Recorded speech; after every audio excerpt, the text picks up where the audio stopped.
Hello, creeps. Mike Jarek is, indisposed at the moment, but have no fear. The Crypt Keeper is here to welcome you to another exciting episode of Sci-Fi Buzz. This week, forget your local Cineplex. Cinetropolis is here, the high-tech future of entertainment. Vonda McIntyre, who went from biology to writing best-selling science fiction. You've heard of looking to the stars for the answers? This man looks to Star Trek. And Tales from the Crypt hits the big screen, causing some big screams.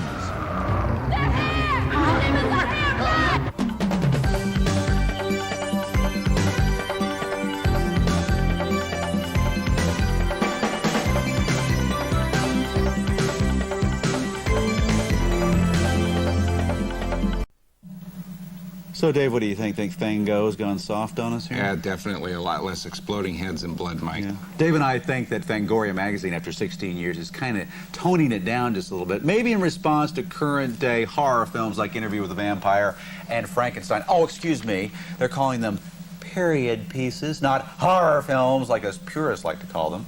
Well, speaking of horror films, our crew just got back from visiting the folks over at Available Light in Burbank, California. They came up with the special effects for Demon Knight. Come on. Hurry up, hurry up. Man, talk about ugly.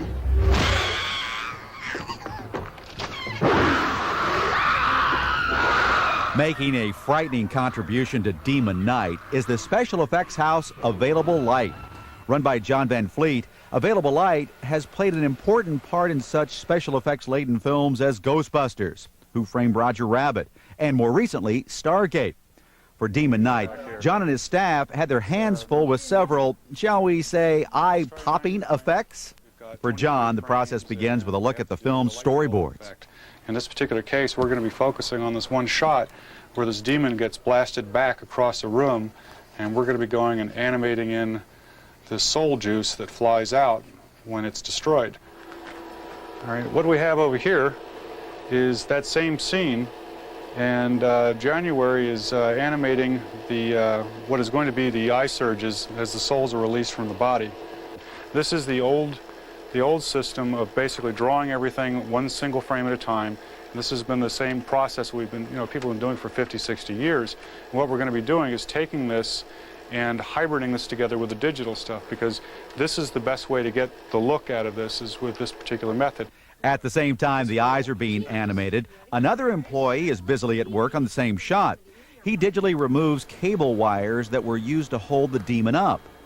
We take surrounding areas of the same kind of color and texture, and we take them and copy them from the surrounding areas over where the wire is, and then that makes a seamless texture or pattern, thus removing the wire. So I would go and select an area near it, and then I would just start painting it out. And then you do that frame by frame, and then when it goes, you see that the wire is removed. This is for 4 years of minimum wage.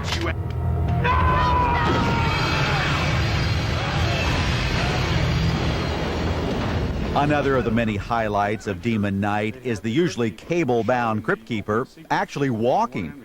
To accomplish this, an actor playing the Crypt Keeper wore a green sock on his head. Using this matte effect, John's company then replaces the actor's head with the head from the Crypt Keeper puppet. We'd never be able to do this using the regular puppeteering tricks, because there was just no room for all the operators. In this particular case, we had the 5 guys, and they're all back there doing their performance, which is necessary to have all the facial tics and all this working, because you got to have them. We don't want to ever underplay their participation in this. And then once it's done, we lose the cables, we lose all the props, and it's bolted in, and you've got a guy walking and talking and looking like a corpse. You call that acting? Well, yes, as a matter of fact, I do call it acting. You're no gory Cooper. Thanks to the work of companies like Available Light, you can bet films like Demon Knight will be scaring up big numbers at the box office.